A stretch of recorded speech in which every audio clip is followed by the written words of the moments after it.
ओम शांति। आज के story time में एक नई अच्छी सी कहानी हम सब मिलकर सुनते हैं। कहानी जब सुनाई जाती है तो साथ साथ में हमें उस कहानी से हमारे जीवन में कुछ ना कुछ प्रेरणा भी लेनी चाहिए, यही मैं आशा रखती हूँ। तो चलिए, आज की जो कहानी है उसका शीर्षक है क्षमता, कैपेसिटी इंग्लिश में कहा जाता है। राजस्थान की एक पंचायत में बबलू नाम का आलसी आदमी रहता था। वह कुछ काम धाम नहीं करता था, बस दिन भर निठल्ला बैठकर सोचता रहता था कि किसी तरह कुछ खाने को मिल जाए। एक दिन वह यूं ही घूमते घूमते आम के एक बाड़ा में पहुंच गया। वहाँ रसीले आमों से लदे कई पेड़ थे। रसीले आम देखकर उसके मुंह में पानी आ गया और आम तोड़ने के लिए वह एक पेड़ पर चढ़ गया। लेकिन जैसे ही वह पेड़ पर चढ़ा, बाग का मालिक आ पहुंचा।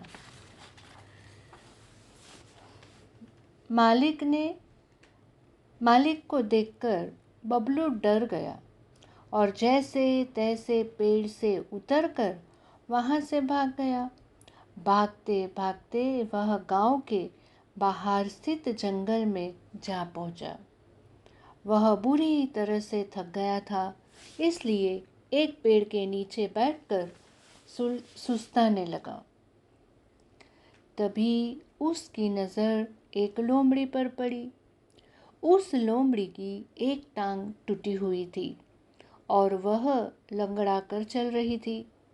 लोमड़ी को देख आलसी बबलू सोचने लगा कि ऐसी हालत में भी जंगली जानवरों से भरे जंगल में ये लोमड़ी बच कैसे गई? इसका अब तक शिकार कैसे नहीं हुआ?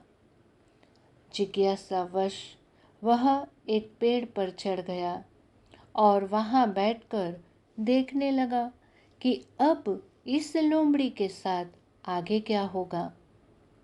कुछ ही पल बीते थे कि पूरा जंगल शेर की भयंकर दहाड़ से गूंज उठा, जिसे सुनकर सारे जानवर डरकर भागने लगे।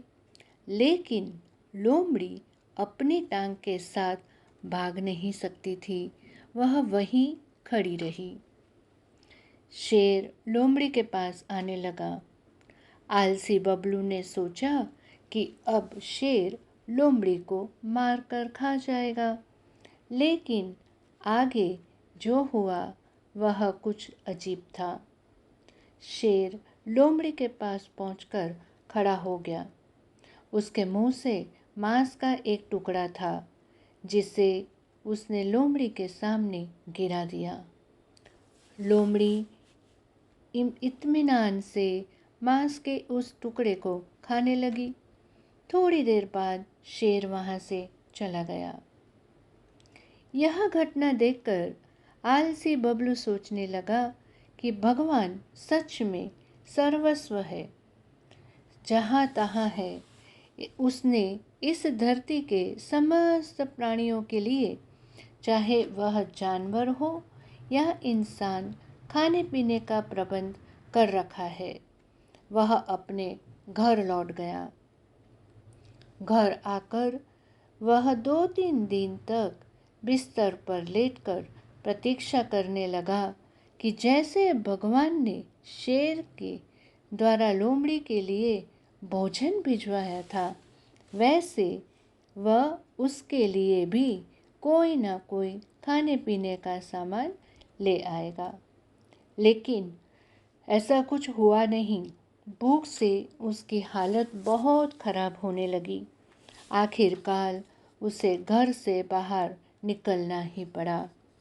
घर के बाहर उसे एक पेड़ के नीचे बैठे हुए बाबा दिखाई पड़े। वह उनके पास गया और जंगल का सारा वृत्तांत सुनाते हुए बोला, बाबा जी, आप अभी भ- भगवान मेरे आप मुझे बताइए, भगवान मेरे साथ ऐसा क्यों कर रहे हैं? उनके पास तो जानवरों के लिए भी भोजन का प्रबंध है, लेकिन इंसानों के लिए नहीं। कुछ समय तो मैं भी इसको सोचने लगी। बाबा जी ने उत्तर दिया, बेटा, ऐसी बात नहीं है। भगवान के पास सारे प्रबंध है, दूसरों की तरह तुम्हारे लिए भी। लेकिन बात यह है कि तुमने मुझे लोमड़ी नहीं शेर बनाना चाहते हैं।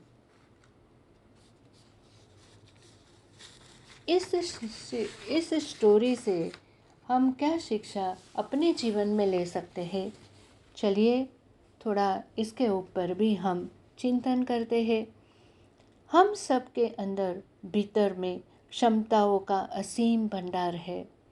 वह अपनी अज्ञानतावश हम उसे पहचान नहीं सकते और स्वयं को एकदम कमतर समझकर दूसरों की सहायता की प्रतीक्षा करते रहते हैं। स्वयं की क्षमता पहचानिए। दूसरों की क्षमता, दूसरों की सहायता की प्रतीक्षा मत कीजिए। इतने सक्षम रहिए कि आप दूसरों की सहायता कर सके। तो मित्रों, दोस्तों, आपको ये कहानी कैसी लगी? और क्या ये कहानी आपके जीवन के अंदर आपको कुछ चेंज, कुछ बदलाव लाने की कहीं ना कहीं आपको ज़रूरत लग रही है? अगर है तो आप इस स्टोरी से बहुत कुछ सीख सकते हैं।